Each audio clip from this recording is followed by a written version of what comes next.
I straightened my tie that morning, though my hands wouldn't stop trembling. It wasn't the grief alone that unsettled me. It was the knowledge that this gathering of family might not be about honoring the one we lost, but about something far colder. Funerals should bring peace, but in our family, peace rarely survived longer than a whispered memory. Before I go on, tell me this. Have you ever sat in a room meant for mourning, only to feel the air thick with arguments instead of prayers? When I arrived at the viewing, the casket sat in quiet dignity, dressed with flowers and a few pieces of jewelry that had always been part of our family's story. I wanted to believe we would share silence, memory, perhaps even forgiveness. But it only took one cousin's hand brushing too close to a necklace for the air to shift. Smiles stiffened, voices sharpened.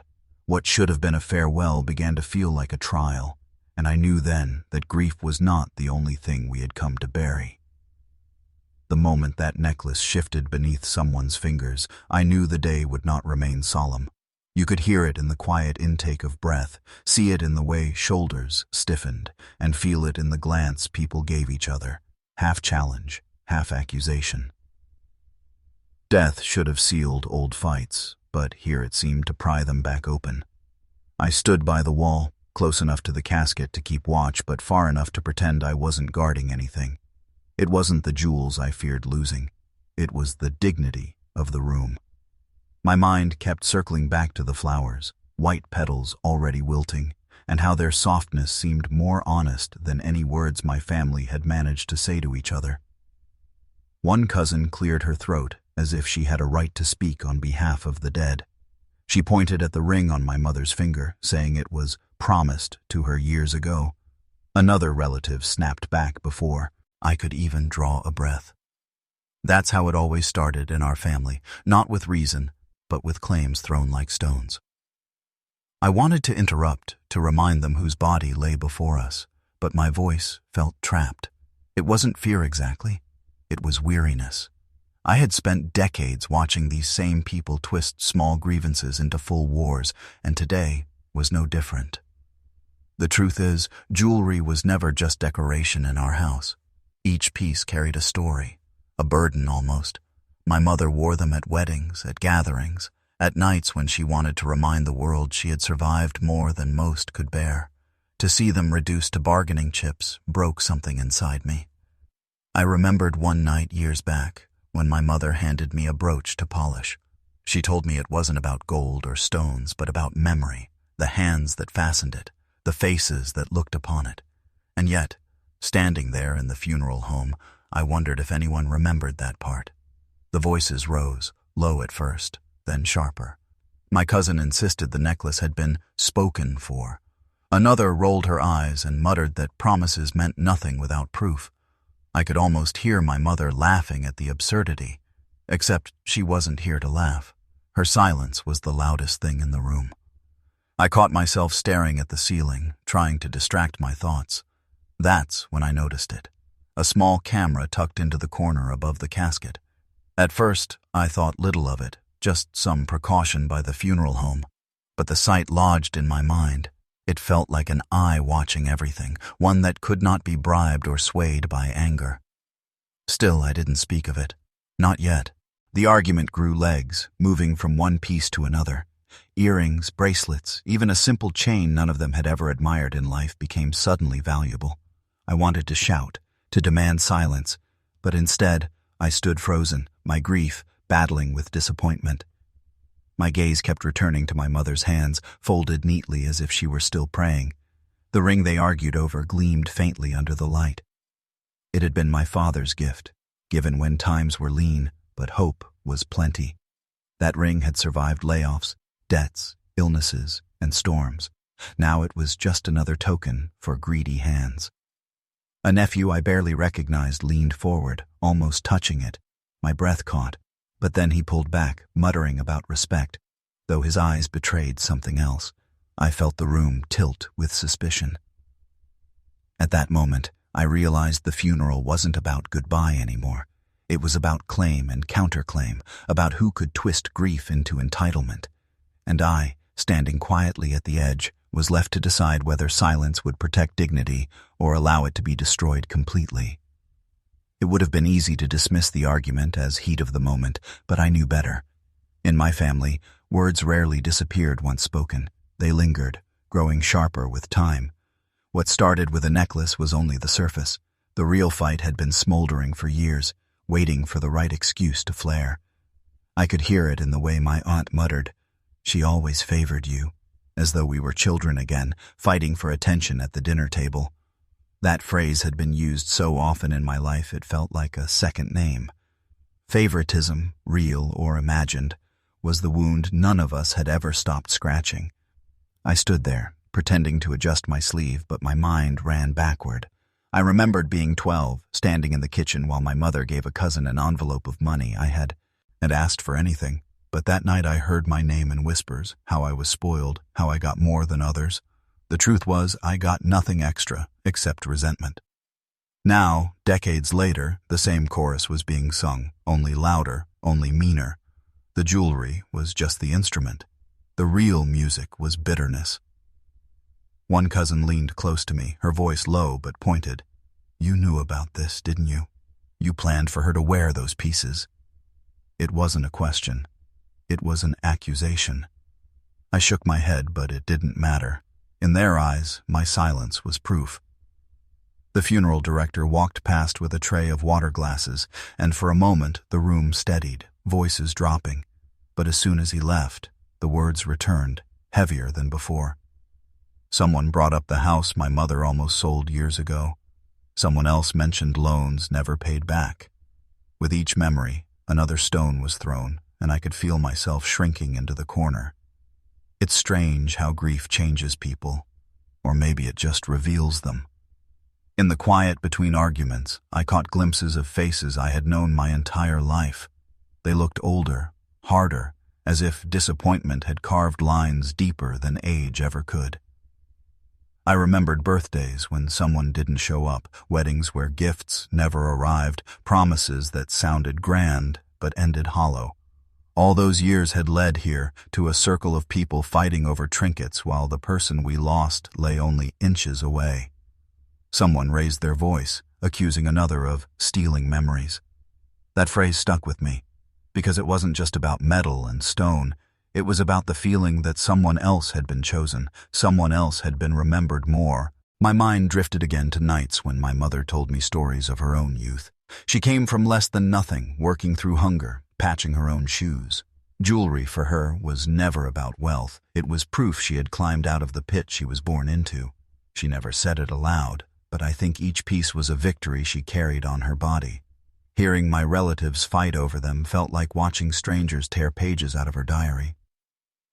I tried to speak once when my uncle raised his hand toward the earrings, claiming they had been promised to his daughter. My words caught in my throat. I wanted to ask, "Do you even know where she bought them? Do you know the story behind them?" But no one wanted stories. They wanted claims. I stepped back, close to the door, thinking distance might make it easier to breathe. Yet the further I moved, the clearer I heard the voices, as if stepping away only amplified the truth of what was happening. The camera in the corner flickered faintly, a tiny red light that no one else seemed to notice. I wondered if it could catch the tone in their voices, the way bitterness made them lean forward like predators.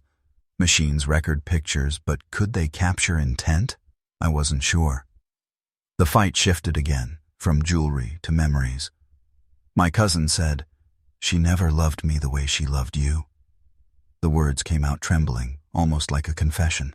For a moment, anger softened into pain.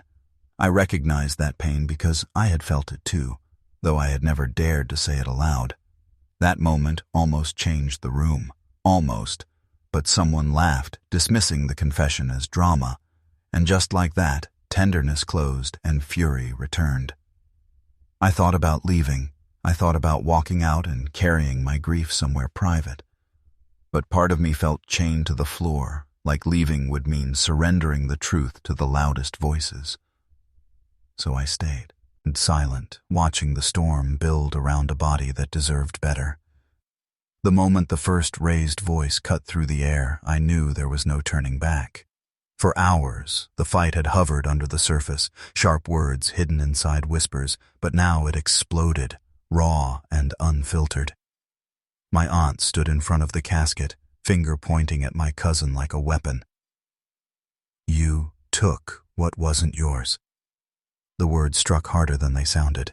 Maybe it was because they echoed through a room meant for mourning, not accusations. Maybe it was because they landed on top of years of buried grievances. My cousin didn't hesitate. She shot back. She wanted me to have them. She said so herself. The room split instantly, half nodding, half scoffing. That was always the pattern. No matter the argument, no matter the proof, the family divided into camps like soldiers choosing sides before battle. I stood near the back, my hands clenched, thinking of how often this script had been rehearsed without anyone admitting it. Someone always accused, someone always defended, someone always left in silence. The difference this time was that there was no chance of clarification. The only person who could resolve the truth was gone. One uncle stepped forward, trying to calm the storm, but his words were fuel instead of water. "None of this matters. She's dead. Stop fighting over scraps." That phrase, scraps, turned the room into fire. Scraps. That was how he described the jewelry, the stories, the unspoken promises. For those arguing, they weren't scraps at all. They were proof of belonging, evidence that they hadn't been forgotten. I saw my cousin's face tighten as she spat. "Easy for you to say. You already got your share years ago." That was it. The invisible wall between past and present collapsed, and everything came rushing forward. Old debts, unpaid loans, property disputes, even childhood insults. Every wound resurfaced as if time had preserved them, waiting for this very stage. I felt trapped inside two realities. One where I was a grieving child, staring at my mother's still hands. The other where I was a reluctant witness to adults clawing at each other over memories. The voices overlapped, loud enough to rattle the chandeliers. I noticed a younger cousin standing near the doorway, her face pale, eyes wide. She had never seen the family like this. To her, this was the unveiling of a truth she could never unsee. A glass fell from someone's hand, shattering on the floor. The sound silenced the room for a single heartbeat, and in that pause, the weight of what we were doing pressed down on all of us. That silence didn't last. My aunt, trembling but firm, stepped closer to the casket and said, "If she could see us now, she'd be ashamed." I believed her, but shame wasn't enough to stop anyone. Someone accused me next. "You're quiet because you already knew. You always knew." The spotlight burned. My throat tightened, but I forced words out. "I didn't know. I don't want anything." It didn't matter. Denials rarely land when the room is already convinced of guilt. To them, my silence had always been suspicious, as though restraint meant strategy. The shouting escalated until the funeral director appeared again, trying to keep order. But even his presence felt like background noise to the storm. And then came the most painful cut of all. One cousin, her eyes red, said, "She loved you more. That's why you're defending her choices." There it was, the accusation that had been whispered in hallways and family gathas, airings for years, finally spoken openly, not about jewelry, not about houses, but about love. I wanted to tell her it wasn't true, that I had felt neglected too, that I had spent half my life wondering if I had been enough. But the words froze, because in that moment, I realized nothing I said could heal what she carried. The room shifted again, less like an argument and more like confessions being forced out by anger. People spoke truths they had hidden for decades, but in the way they spoke them, they didn't sound like truths. They sounded like weapons. The fight didn't stop until exhaustion forced it to. Voices cracked, throats burned, faces turned away. No winner was declared, because there never had been one. I sat down on a chair by the wall, feeling the wooden frame dig into my back. Around me, the family tried to regain composure, but the words hung in the air like smoke. Once spoken, they couldn't be unsaid. I glanced at my mother's face one last time. Her eyes were closed, peaceful in a way the living around her could never seem to be. For the first time all day, I felt a wave of clarity. The real inheritance wasn't in jewelry or deeds. It was in the fractures we had carried, the unhealed wounds passed from one generation to the next. And somehow, I knew the fight wasn't over. It had only begun. When the voices finally broke apart into silence, the room felt hollow, as if every ounce of warmth had been scraped away. I sat still, listening to the sound of people shifting in their chairs, clearing their throats, pretending nothing had been said, yet the words lingered, thick, unmovable, impossible to ignore. Silence doesn't always bring peace. Sometimes it sharpens what was spoken, making each phrase louder inside your head than it ever was in the air. That was how it felt now. Every accusation echoed back at me, especially the one about being loved more. I stared at the casket, the flowers still fresh, as though untouched by what had unfolded. Death is final, but the arguments it leaves behind can stretch on forever. And that was the thought that pressed hardest on me. This wasn't the end of anything. It was the start of a fight that would trail us long after we walked out of that room. One by one, people started gathering their coats, avoiding each other's eyes. Some muttered short goodbyes, clipped and stiff, while others slipped out wordlessly, as though escape were the only option left. My uncle lingered near me, his arms crossed, his gaze fixed on the floor. He didn't say anything, but his presence felt heavy. Finally, he whispered, "She would have hated this." I nodded, but she would have expected it. He glanced at me then, and though neither of us smiled, something passed between us, an acknowledgement of how predictable it all was. Grief doesn't erase family habits, it sharpens them. As the room emptied, I stayed. I didn't want to leave yet, not because I was waiting for someone, but because I felt rooted in the space. Walking out meant letting the fight chase me into the next room, into the next day. Here, at least, I could still pretend to hear only her voice, not theirs. Eventually, I walked to the front, resting my hand on the edge of the casket. The cool wood beneath my palm grounded me. I spoke softly, words meant only for her. "I don't know if I'll ever make them stop fighting. I don't even know if I should try." The truth was, I had spent my life trying to keep peace, stepping into roles that were never really mine to carry. I had thought this time would be different, that grief might soften us. Instead, it exposed what had been waiting underneath. When I stepped back, I saw my younger cousin, the one who had stood by the doorway earlier, watching me. Her face still carried the shock of what she'd witnessed. She approached quietly and asked, "Is it always like this?" Her question cut deeper than anything else that day. I wanted to lie, to tell her that this was unusual, that funerals didn't usually end in shouting matches, but her eyes searched mine for honesty, not comfort. "Yes," I said finally. "Maybe not this loud, but yes. It's always there." She nodded slowly, her lips pressed together, as though she was sealing that truth inside herself. Then she whispered, "I don't want it to be like that when I'm older." Something about her words unsettled me. They weren't just an observation. They were a warning. A younger generation already seeing the damage and vowing to walk another path. I wanted to believe she could escape it, that she wouldn't inherit the same fractures.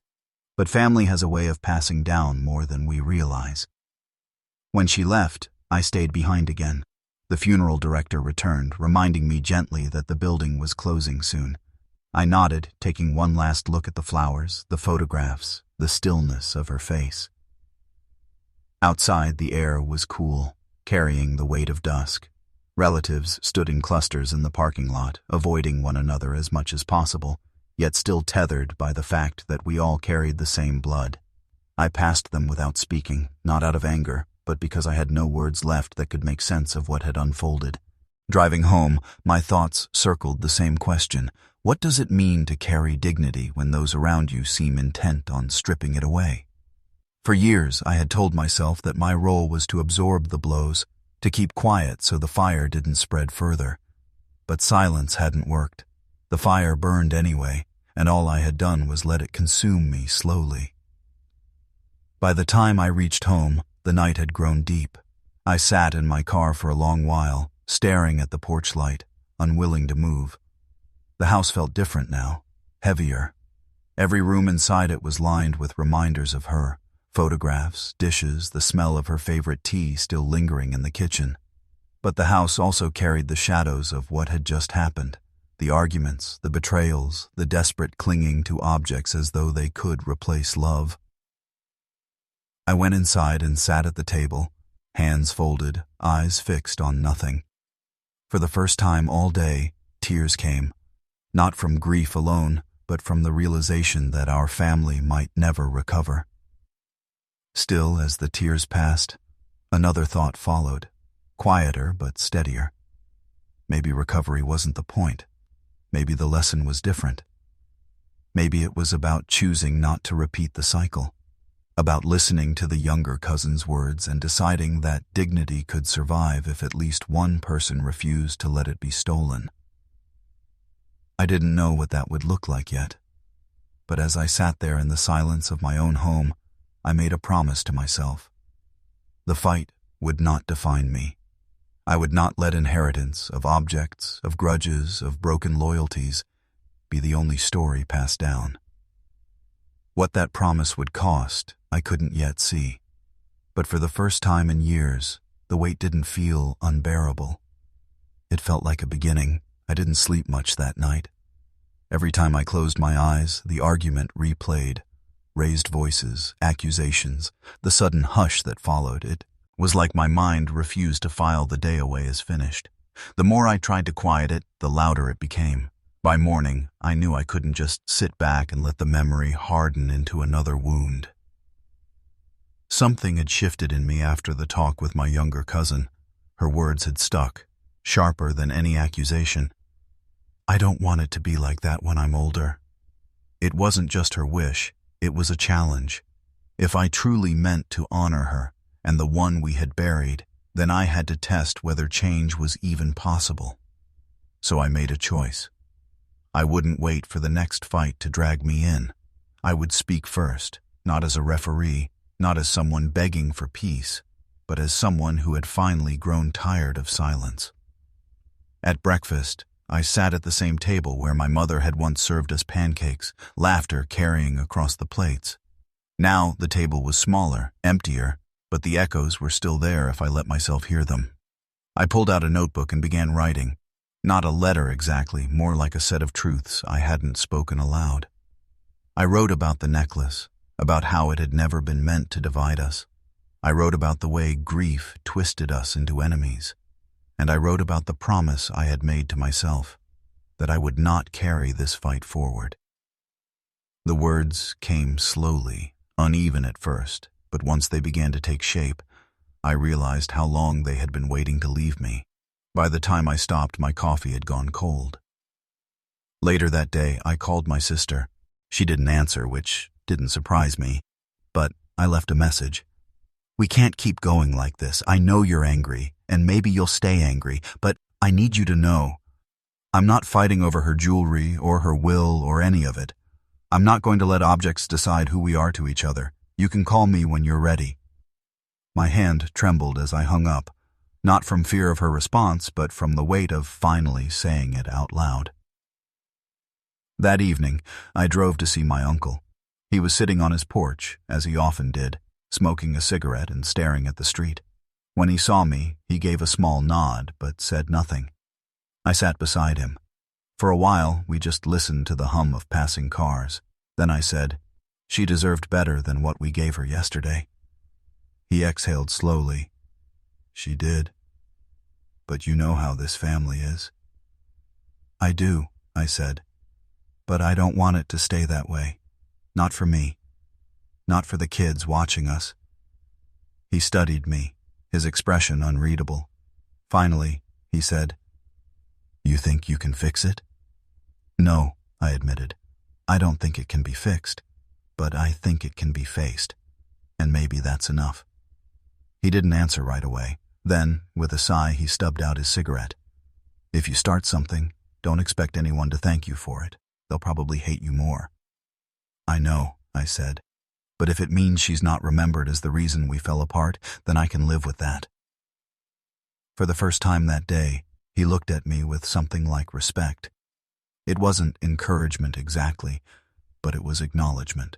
And for now, that was enough. That night, I sat at the table again, reading over what I had written. It didn't feel like a plan yet, more like a beginning, a promise taking shape on paper.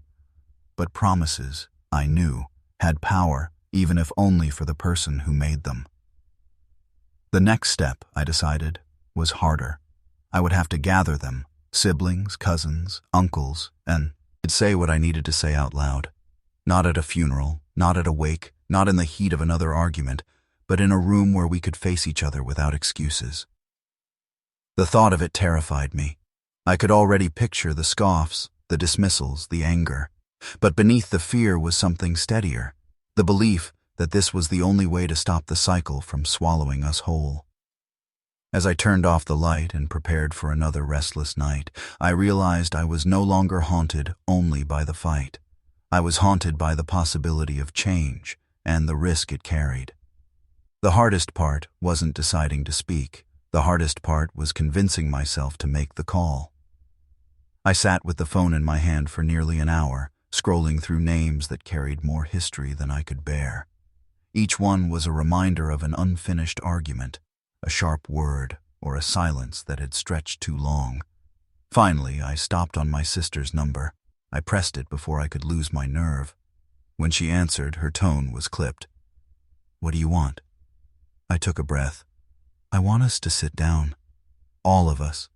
Not at another funeral, not in anger. Just once, to talk about everything." She laughed, short, bitter. "You think they'll come? After what happened?" "I don't know," I admitted, "but I have to try." There was a pause. I thought she would hang up. Instead, she said, "Fine, you set it up. Don't expect miracles." That was enough to keep me moving. I spent the next 2 days calling cousins, uncles, anyone who had been at the viewing. Some refused outright, others hesitated but agreed, a few said nothing and simply hung up. When the day came, I wasn't sure who would actually show. I rented a small hall near the neighborhood where we had all grown up. The walls smelled faintly of coffee and wood polish, reminders of the community events that had once filled the place with laughter. One by one, they arrived. My sister first, then 2 cousins, then an uncle with his wife. They sat far apart, as if invisible lines divided the room. No one looked directly at anyone else. The air was thick with unspoken tension, heavier than anything words could carry. I stood at the front, my notes folded in my hand, though I wasn't sure I'd use them. "Thank you for coming," I began. My voice shook, but I didn't let it falter. "I know this isn't easy, and I know most of you would rather forget what happened, but I can't. Not after the fight at the viewing. Not after seeing how it tore through us." My sister crossed her arms, waiting. Others shifted uncomfortably. "I don't want to fight over jewelry or houses or anything else. What I want is to understand how we got here and whether we can stop before it destroys what's left of us." At first, no one spoke. The silence stretched long, daring me to keep talking. So I did. That necklace wasn't the problem. It was just the spark. The real problem is everything we've buried.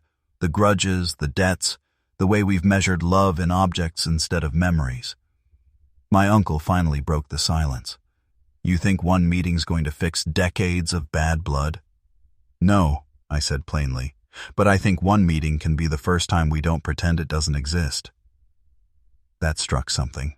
My cousin, the one who had stood at the casket with clenched fists, leaned forward. "So what do you want from us? Confessions? Apologies?" "I don't want anything," I said, "except honesty. Even if it's ugly, even if it hurts, because silence is what's been killing us." For the next hour, The room became a place of release. Not calm, not polite, just raw release. Accusations were spoken, tears shed, truths admitted that had been hidden for decades.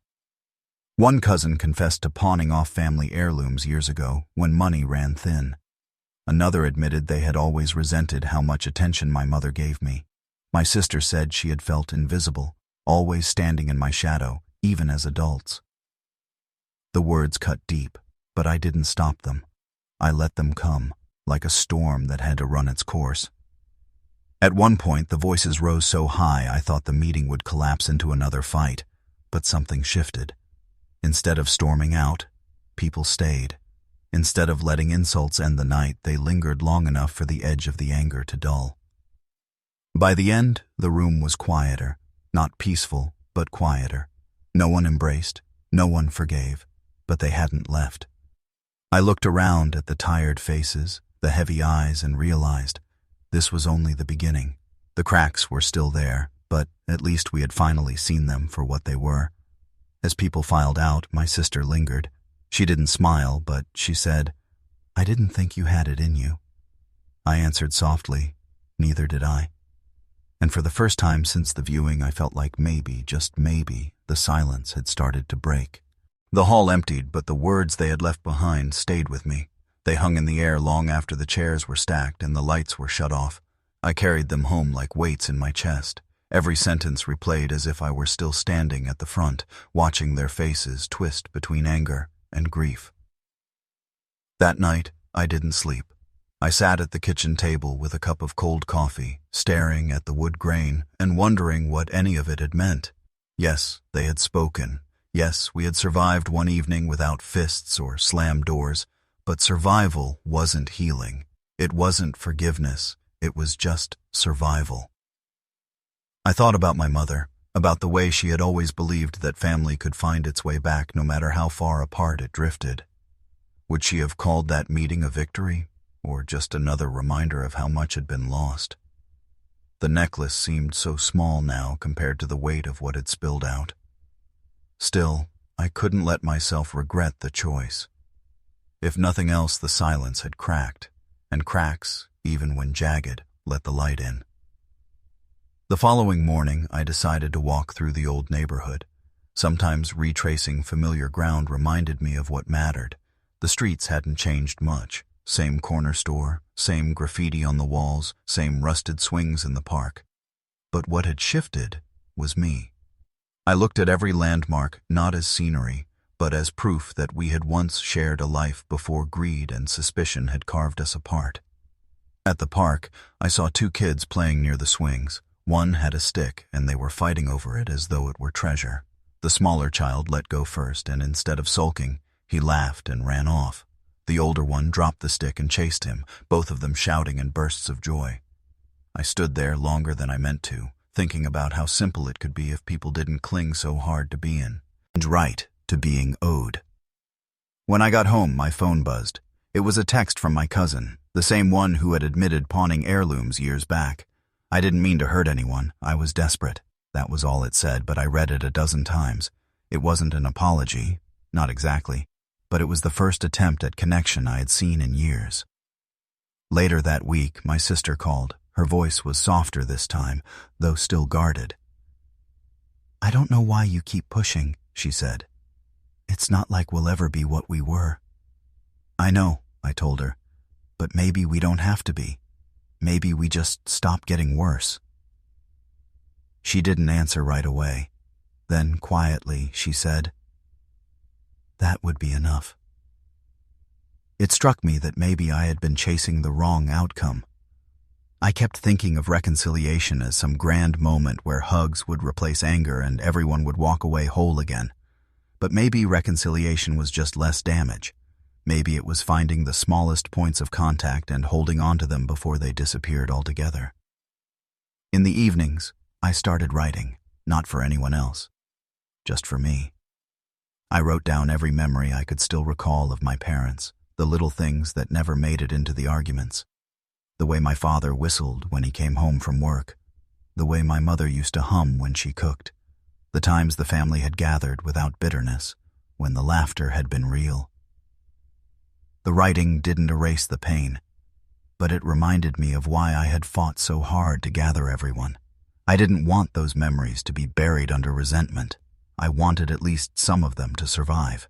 Over the next month, a shift began to take shape. Small, uneven, but real. My cousin sent me another message, longer this time. My uncle stopped dodging my calls. My sister even invited me for coffee one morning, though she made it clear it wasn't going to be a regular thing. None of it looked like resolution. None of it resembled what I used to hope for. But each small step felt like a thread, and enough threads could weave into something sturdy, even if the pattern wasn't perfect. Still, there were moments of doubt. Late at night, I would wonder if I had only stirred the ashes of something that was already dead. If by dragging us into that room together, I had reopened wounds that would never heal.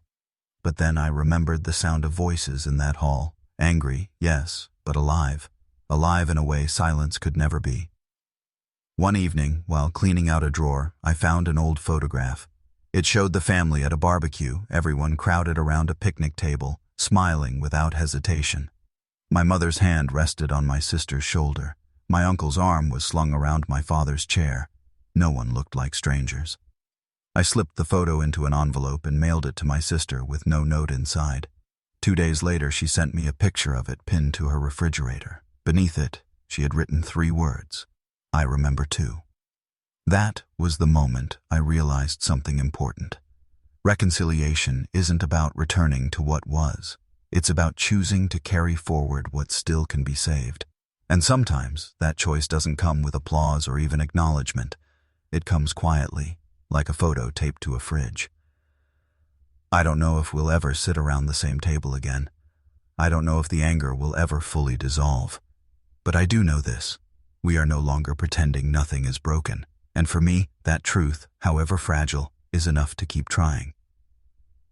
Weeks passed, and with them came a quiet rhythm I hadn't known in years. For once, the calls weren't only about accusations or demands. They were short, sometimes clumsy exchanges, but they carried something new. Effort.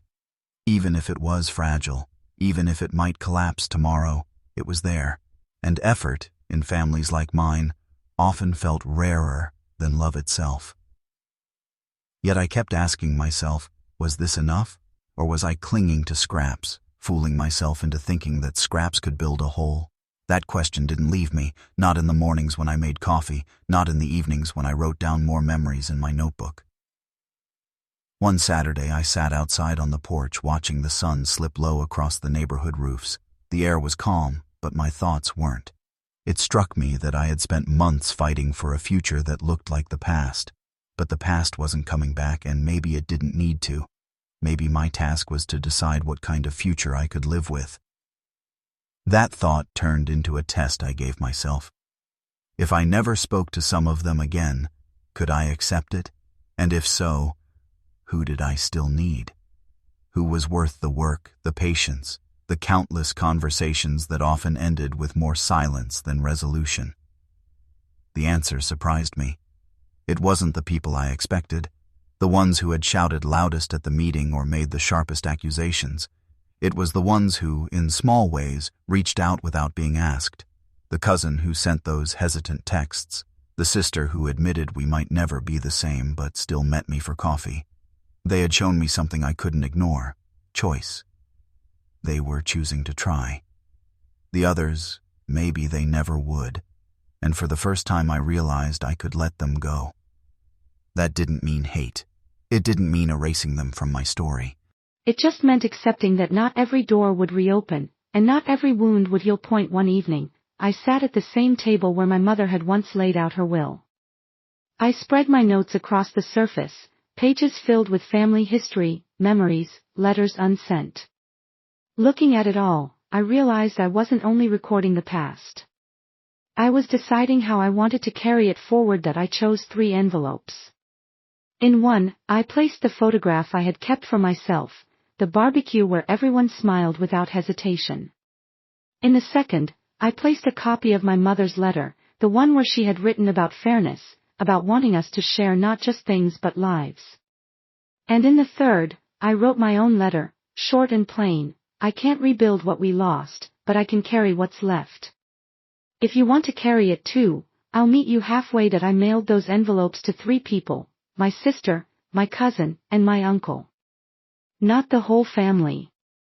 Not everyone. Just the ones who had shown they still held a thread. The days after I sent them were uneasy. Every ring of the phone made my chest tighten. Some part of me expected anger, another round of accusations, maybe even silence so final it would feel like rejection. But what came back was different. My sister called first. She didn't say much, only that she had read the letter and that it mattered. I'm not promising miracles, she said, but I'll keep trying. My cousin texted me a photo of the old necklace, the one he had pawned years ago. I found it, he wrote. Bought it back. Thought you should know. And my uncle, after days of no word, finally sent a message that read, your father would have been proud. Not of us. Of you. That I sat with those responses for a long time. They weren't grand, they weren't sweeping resolutions, but they were real. And real, I realized, was all I had ever needed. That night, I went back to the hall where it had all begun. It was empty now, the chairs stacked high, the lights dim. I stood in the doorway and thought about the meeting, the shouting, the raw edges of pain and anger.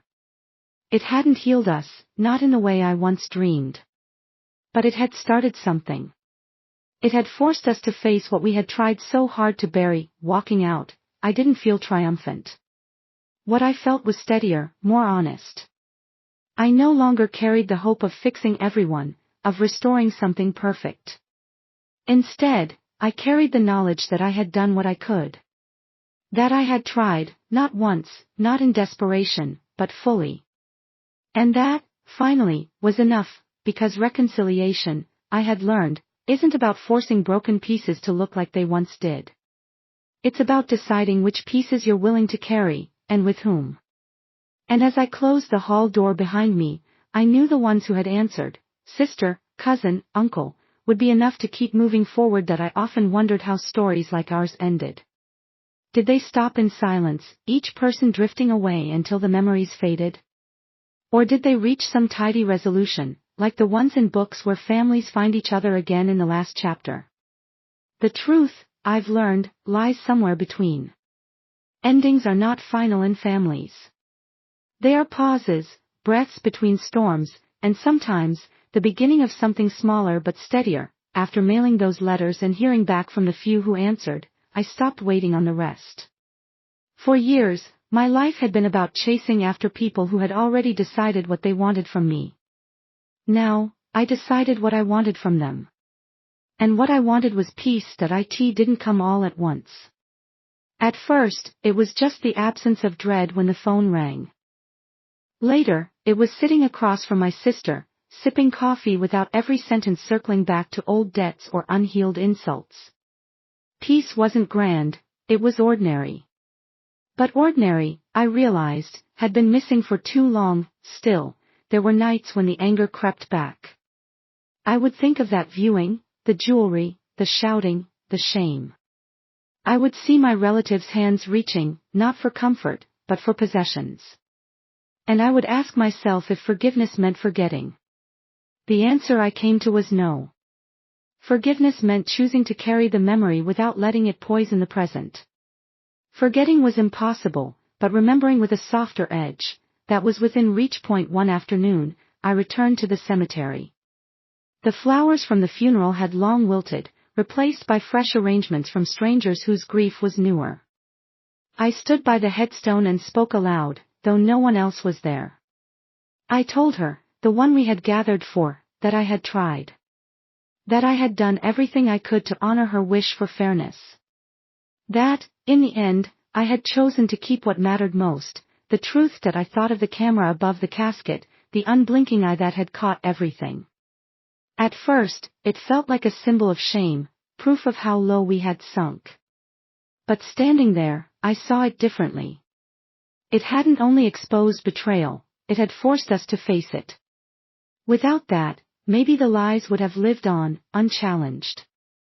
Maybe the family would have kept pretending, never forced to choose between denial and honesty. The camera had done what we couldn't. it told the story without distortion. And in its way, it gave me something solid to build on. I no longer had to defend myself with words. The truth had already been recorded, whether people wanted to admit it or not. That in the weeks that followed, I focused less on mending what was shattered and more on strengthening what remained. My sis. Tur and I started meeting once a month, sometimes for coffee, sometimes just for a walk. My cousin mailed me the necklace he had bought back, and when I held it in my hands, I didn't think of the pawn shop. I thought of the small act of trying, the choice to return something rather than hoard it. The family was still broken. Some never called, never answered, never cared. But I stopped measuring success by numbers. A family of 3 who chose honesty was worth more than a family of 20 bound by greed. Looking back now, I see the arc more clearly. The funeral wasn't only about saying goodbye to her. It was about saying goodbye to the illusions we had carried for too long. The belief that we were united. The belief that blood alone held us together. Those illusions died in that room, under that camera's watchful eye. What lived on was harder, less perfect, but truer. Relationships that required effort, conversations that admitted pain, bonds built not on inheritance but on choice. That was what survived, and maybe that is what dignity looks like in the end, not in winning every fight, not in restoring everything broken, but in refusing to lose yourself while trying. I didn't walk away with the whole family. I walked away with myself intact, and with a few connections that still held meaning. That I tell you this because many of you may face the same. Maybe not with jewelry, maybe not at a funeral, but in some gathering where family reveals itself in ways you never expected. You'll see the faces you trusted twist with envy or resentment, and you'll wonder if you imagined it. Don't doubt yourself. The truth shows itself, whether through words, actions, or, sometimes, a camera no one noticed, and when it does, you'll have a choice. Chase what refuses to be mended, or hold on to what is still alive. I chose the latter. It wasn't easy and it wasn't complete, but it was real. As I left the cemetery that day, I touched the headstone and whispered one last thing. We didn't do everything right. But I didn't let the worst of us decide the rest of my life. Then I turned away, not carrying the weight of betrayal, but carrying something smaller, lighter, and stronger. The kind of truth you can live with. The quiet that followed my brother's silence was almost heavier than the shouting. He had run out of words after being cornered with the notarized letter, and the room had shifted into a strange stillness. But that stillness didn't mean peace. It meant everyone was thinking, everyone was measuring, everyone was waiting for someone else to crack. And in moments like that, the smallest movement, a sigh, a cough, the shuffle of a chair, carries the weight of a decision. Reflective transition. Looking back now, I realize that silence never really protects you. It only delays the confrontation. And in our family, the silence after his retreat was more dangerous than the accusations that came before. When I finally stood, my knees felt heavier than they should have. The table between us looked like a battlefield, cluttered with papers, coffee mugs, and pens that had been clicked too many times. My sister was staring at the floor. My brother avoided my eyes, and the rest of the family leaned back as if watching a play they weren't sure they had tickets for. I placed my hand flat on the table, pressing down, steadying myself, and said what had been sitting at the back of my throat. This is not about what Mom promised, or what anyone thinks they deserve. This is about respect, for her memory, and for the truth. That word, truth, landed like a rock in water. Ripples spread. Some shifted uncomfortably. Others looked relieved that someone had said it aloud. But my brother's jaw locked again, and you'd almost hear the grinding of his teeth. He had been beaten in the letter of the law, but the part of him that believed in entitlement wasn't willing to let go. Suspenseful transition. I should have expected what he said next, but I didn't. It was the kind of line that changes the room instantly, the kind that cuts deeper than documents or signatures. He looked at me and said, "You've always wanted to control everything. Even when Mom was alive, You acted like her lawyer instead of her child.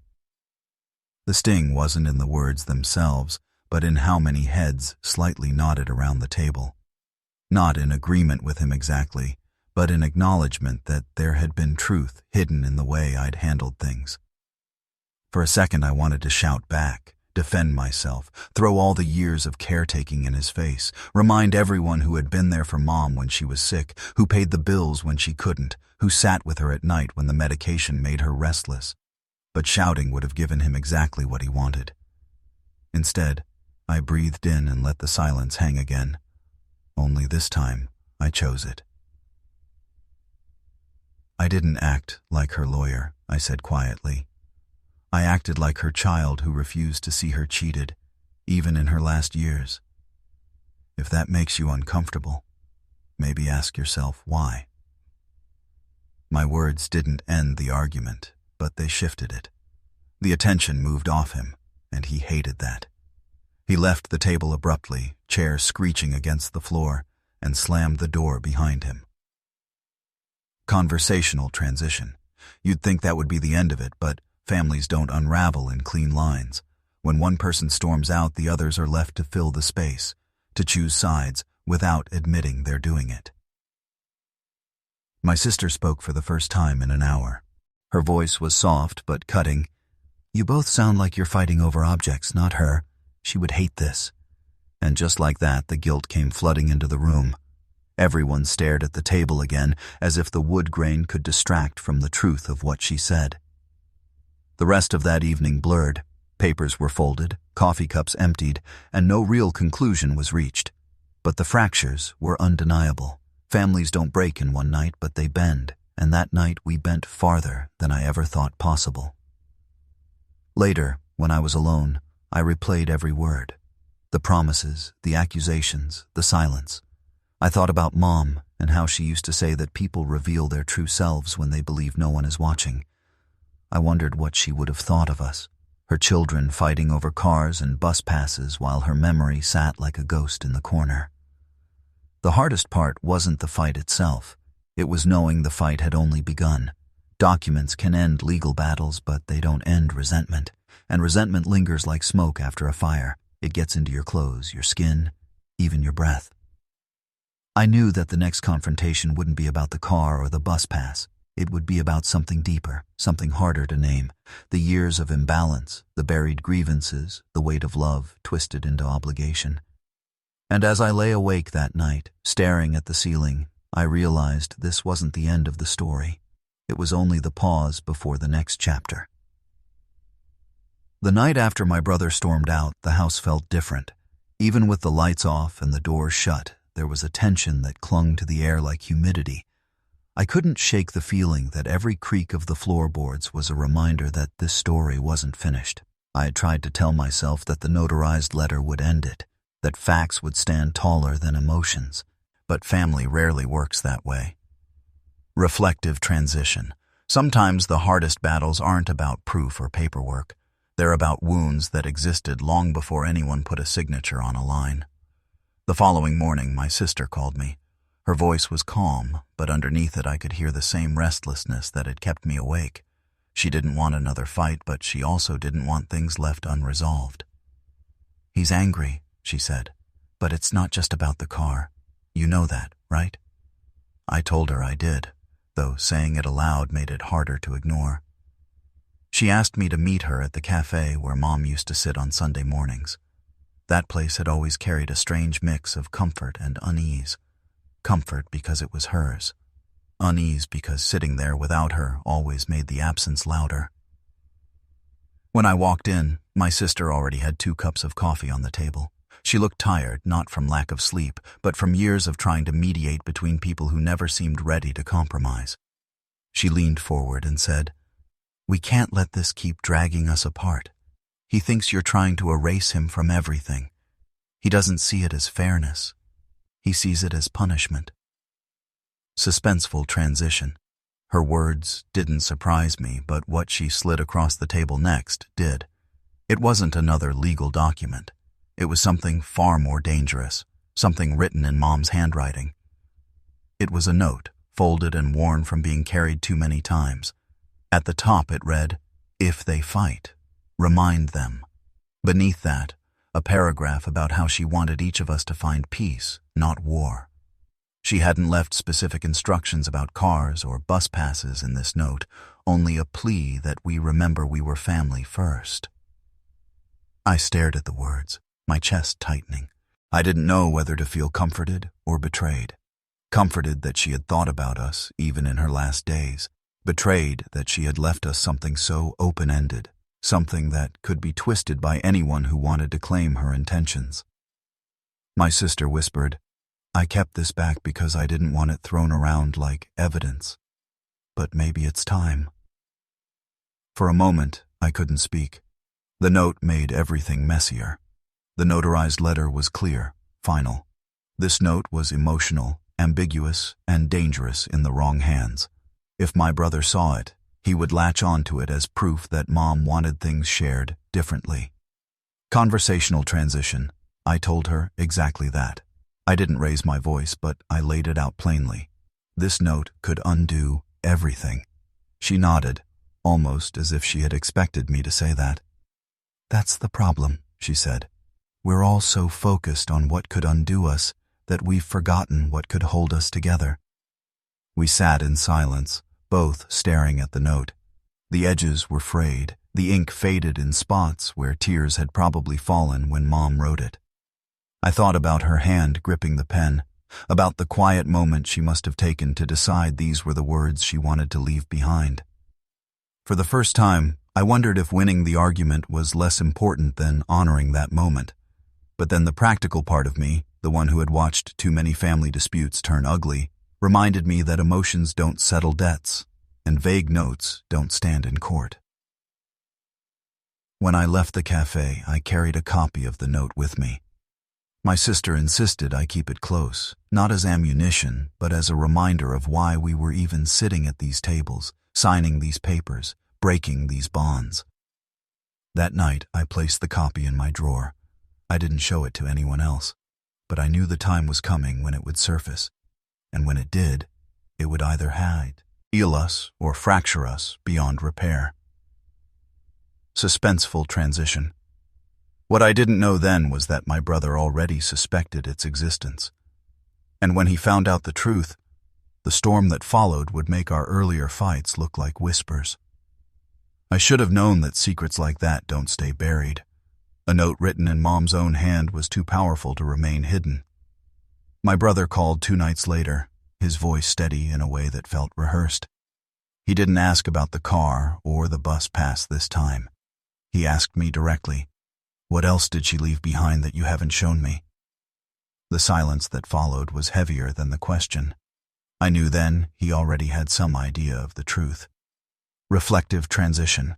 Family conflict has a strange way of unearthing everything you thought you'd tucked away. Old arguments, hidden letters, even words that were meant to soothe can come back as weapons. I tried to measure my response. Telling him everything over the phone felt dangerous. I suggested we meet at the house, where we could sit at the kitchen table that had seen every one of our disputes since childhood. He agreed, though his tone carried the sharp edge of someone who wasn't coming for peace. When he arrived, he didn't bother with small talk. He walked straight to the table, put his hands down flat, and said, "I know about the note." There it was, the thing I had feared. He explained that a cousin had overheard my sister talking about it and passed the word along. In a family like ours, information traveled faster than truth. I took out the folded copy I had kept in the drawer and placed it between us. He picked it up carefully, but his eyes scanned it like a man looking for loopholes, not comfort. "This changes everything," he muttered. I told him it didn't change the legal standing. He shot back that not everything worth fighting for was in a courthouse. Suspenseful transition. In that moment, I realized he wasn't after documents anymore. He was after validation, and that made the fight even more unpredictable. He leaned back in his chair and stared at me. "Do you know what it feels like," he asked, "to always be the one who gets the scraps? To hear promises but never see them honored?" I wanted to argue, but there was pain in his voice that sounded older than this fight. It belonged to years when he felt overlooked, when I unknowingly stepped into roles that left him standing in the background. I reminded him that Mom had tried to balance things. He countered that balance wasn't the same as fairness. The word fairness hung in the room like smoke. No one could clear it, but everyone could choke on it. Conversational transition. I told him the truth. Maybe not the whole truth he wanted, but the one I could stand behind. I admitted that the note scared me, that I didn't share it because I knew how easily it could break us apart. He looked at me for a long time, then laughed, not out of humor, but disbelief. "You think hiding things protects us?" he said. "No, it only makes the explosion worse when it comes." We argued deep into the night. My sister joined midway, trying to calm the flames, but the words had already been thrown like fuel. Each of us accused the other of twisting Mom's intentions. Each of us felt justified, and yet beneath it I could sense something more fragile, a shared grief that none of us knew how to carry without blaming the others. At one point, he held the note up, shaking it slightly, and said, "If she wanted us to remember we're family, why do I feel like I don't have one anymore?" That cut deeper than any legal jab he could have made. The three of us sat in exhausted silence after that. No winner, no resolution, just the echo of Mom's words in her handwriting staring back at us. Reflective transition. It's strange how the things meant to bind us together can reveal just how far apart we've drifted. I went to bed that night knowing nothing was settled. If anything, the wound was wider. The notarized letter had given me ground to stand on, but the handwritten note had pulled that ground from under my feet. One was fact, the other was feeling. And feelings, unlike documents, never close a case. As I lay awake, I wondered if the fight was truly about the car, the bus pass, or even the note. Or was it about something larger, something we had been avoiding since before Mom's final days? The weight of unfinished conversations, of unresolved resentment, was pressing harder than any paper could. And I knew with a kind of clarity that scared me. The next confrontation wouldn't just be about inheritance. It would be about us deciding whether we were still family, or whether the fight had already carved that out of existence. Suspenseful transition. The decision was coming sooner than I thought, and when it did, it would demand more from me than any signature, letter, or proof ever had. The next morning, I woke to the sound of my brother already pacing in the kitchen. The note lay on the table where he had left it, the paper curled at the edges as if even it was restless. My sister sat with her coffee, staring into the steam like it could offer her guidance. No one said good morning. That simple greeting, once automatic, had now been stripped away. Reflective transition. Family tension doesn't explode once and then disappear. It lingers, tightening its grip in every small silence, every glance that avoids the truth. I joined them at the table. My brother spoke first, his voice calmer than the night before but still edged with warning. "We can't keep circling the same fight. Either we find a way to settle this, or we let it tear us apart." My sister nodded, though her eyes darted between us like she was waiting for one of us to lash out. I asked him what settling meant to him. He said he didn't want to fight over the car or the bus pass anymore. What he wanted was recognition, that Mom had trusted him just as much as me. He said the note proved it, even if the notarized letter didn't. That was when I realized his battle wasn't with the law, it was with the memory of being overlooked. Suspenseful transition. When someone stops arguing about property and starts demanding acknowledgement, the stakes shift. The fight isn't about things anymore, it's about worth, and those fights cut deeper than any legal dispute. I told him I couldn't rewrite the documents, but I could recognize what the note meant. It wasn't just Mom trying to balance things. It was her trying to reassure him that she hadn't forgotten him. He sat back, listening, but his jaw stayed tight. "Words are cheap when they come this late," he muttered. My sister stepped in then. She told him she remembered nights when Mom worried he felt left out. She said the note wasn't just for fairness. It was an apology of sorts. My brother's face softened, but only slightly. He said, "Funny how I only get the apologies once she's gone." Conversational transition. That line hit me like a hammer, because underneath the fight about cars, bus passes, and papers, that was the truth. He felt unseen, and we hadn't noticed until it was too late. I wanted to defend myself, to point out all the times we had included him, but the words stuck in my throat. I knew if I spoke them, they would sound like excuses, not comfort. So instead I asked him directly, "What do you need from us right now that would make you feel this family still belongs to you?" He didn't answer right away. He stared at the note, then out the window like he was measuring whether it was worth saying. Finally, he said, "I need to know that you don't just see me as the one who was always behind. I need to know Mom's trust wasn't misplaced, even if her paperwork was." That admission left me quiet. Because how do you prove something like that? You can't sign it into existence. You can't notarize it. It has to be lived, shown day by day. Reflective transition. It dawned on me then that inheritance isn't only about money or property. It's about what memories we choose to carry forward and how we honor the people who feel left out of them. I told him he was right. Not about the car, not about the bus pass, but about the bigger truth. He had often been left to stand in my shadow, and I had rarely noticed, let alone tried to pull him into the light. Saying it out loud hurt, but it felt necessary. My sister agreed, adding her own memory of times when he had been sidelined. For the first time in days, he didn't argue. He just sat there, quiet, maybe stunned by the admission. It didn't solve everything, but it shifted something in the room. Suspenseful transition. But even as I felt a small crack of light opening, I knew the hardest question still waited. The question of whether this fragile honesty could survive when lawyers and courts came back into play. The afternoon was quieter than the night before. We cooked together, not talking much, but not fighting either. The note stayed on the table, but its power felt different now. Less like a weapon, more like a reminder of what we stood to lose if we didn't handle this with care. That night, lying awake again, I thought about the difference between justice and peace. Justice could be stamped and filed in a courthouse, but peace, that had to be chosen. And I wasn't sure yet if my brother was ready to choose it or if I was strong enough to hold it together if he wasn't. Conversational transition.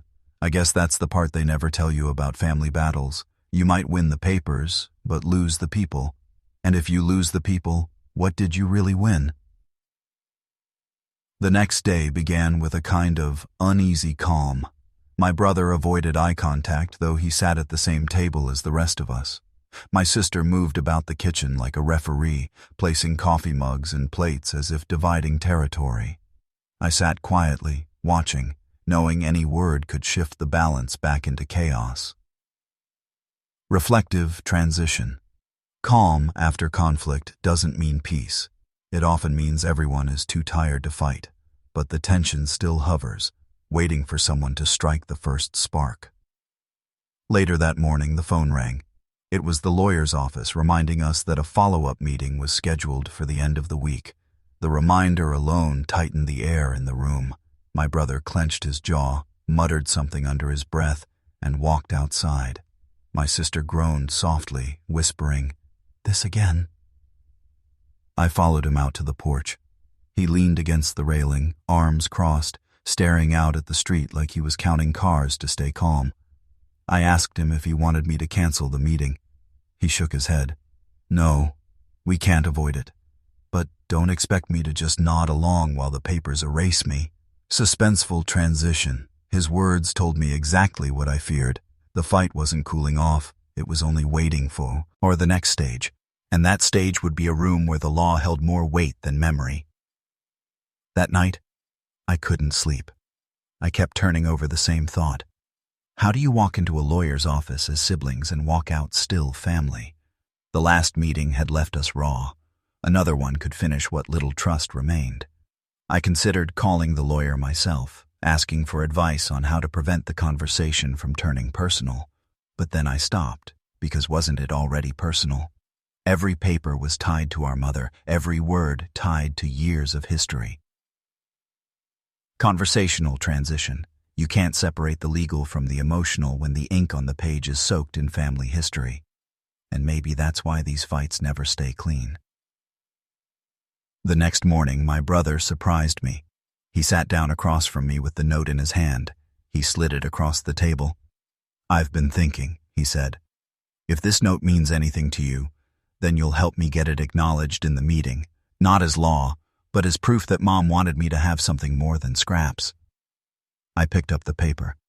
The words looked the same as before, but his tone made them heavier. He didn't want property. He wanted acknowledgement in front of an outsider. He wanted the lawyer to hear that his mother had trusted him. That was a demand I hadn't expected. Reflective transition. Sometimes the heaviest requests aren't about what you're given, but about who is willing to say out loud that you mattered. I told him I couldn't promise how the lawyer would respond, but I could promise to back his voice in that room. He looked skeptical, almost like he didn't believe me. My sister, who had been listening quietly from the doorway, said, "If that's what it takes to stop us from ripping apart, I'll stand with him too." The three of us sat in silence for a long time after that. It wasn't agreement, but it was the closest thing to one we had shared in weeks. Suspenseful transition, but the quiet carried its own risk, because a fragile truce before a legal battle often cracks the moment real consequences are put on the table. The day of the meeting arrived. Walking into the office, I felt like I was walking into a courtroom, even though it was just a desk and 3 chairs. The lawyer looked at us with the same polite professionalism as before, but I could see his eyes flick to the folded paper my brother held tightly in his hand. My brother spoke first, louder than he needed to, almost rehearsed. He told the lawyer that while the notarized letter had its place, the handwritten note carried equal weight in terms of intent. The lawyer raised his brows, then explained with care that while the note showed something personal, it did not override the notarized document. My brother's face reddened. He started to argue, but I placed my hand on the table and said, "He's not asking you to change the law. He's asking you to acknowledge that the note shows Mom's intent, even if it's not enforceable." The lawyer paused, studying us.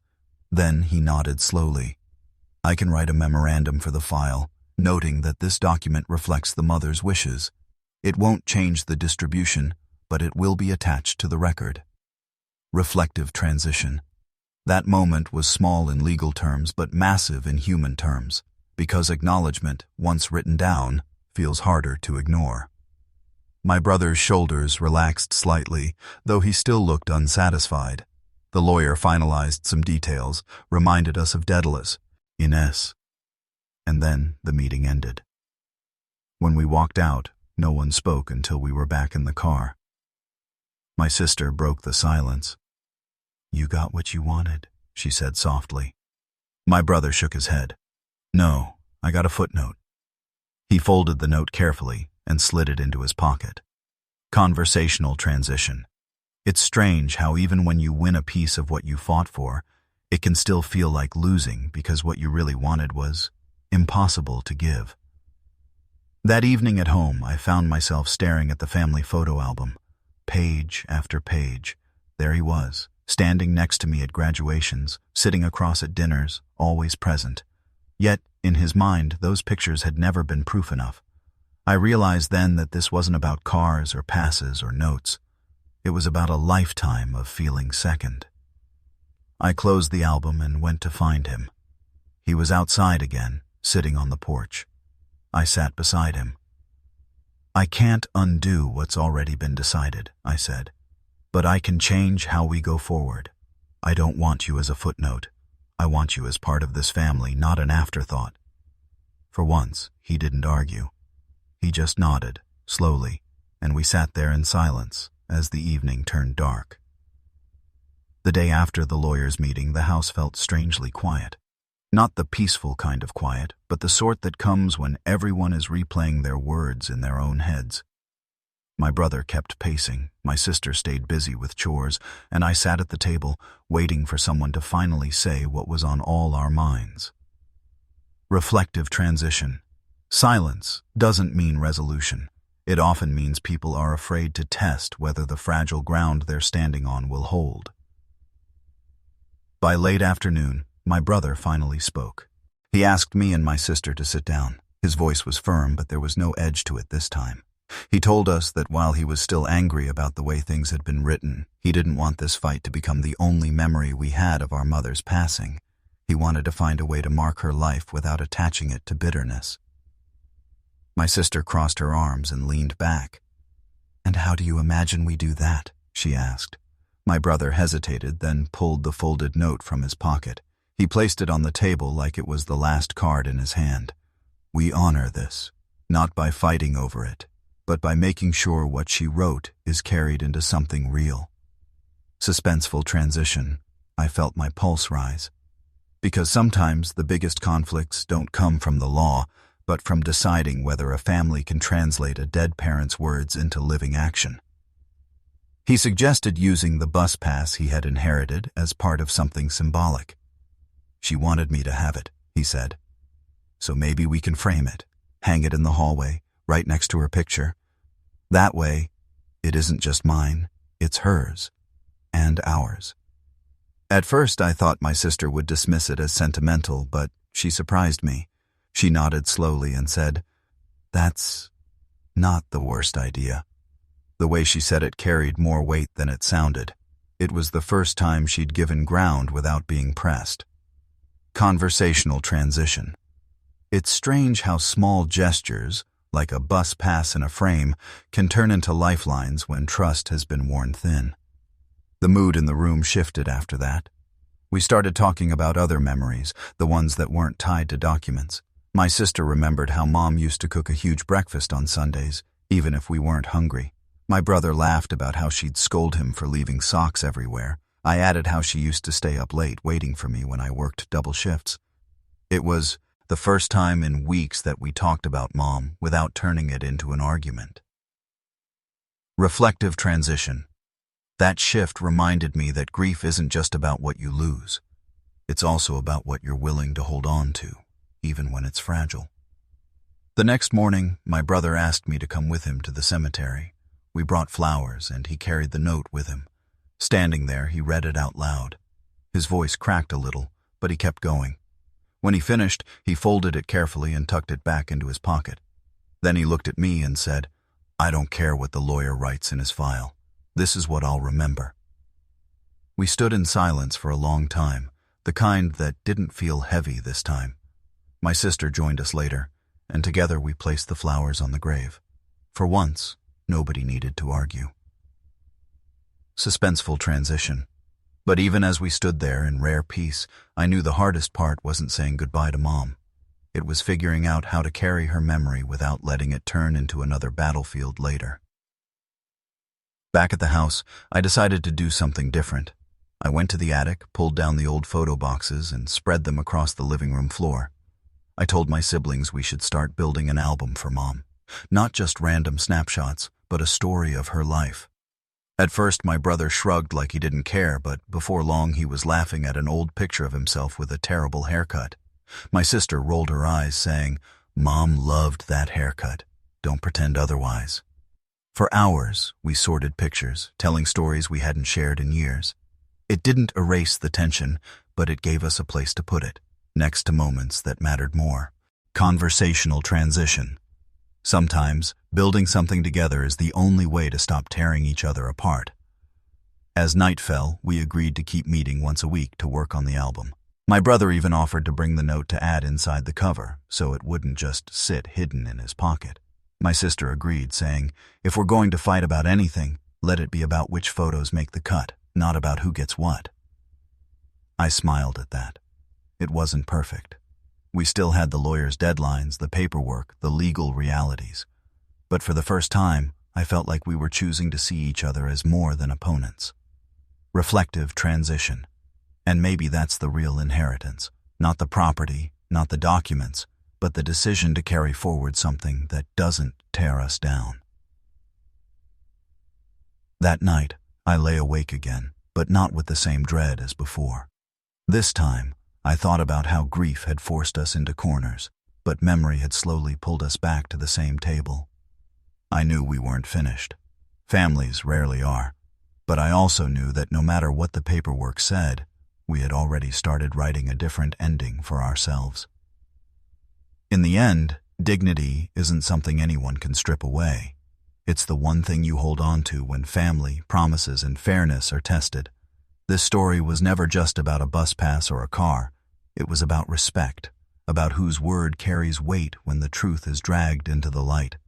Walking away from this, I hope you see how strength often lies not in fighting louder, but in standing firm with quiet evidence, with choices that say, I know who I am, and I won't be shaken. But let me leave you with this. What happens when someone swears the deal was meant to be equal, 50-50, yet the only paper that matters tells another story? That moment, when silence replaces argument, carries its own sting. If you're ready to see how one notarized letter ended years of noise, stay with me. The next part is waiting, and it might just hit closer to home than you expect.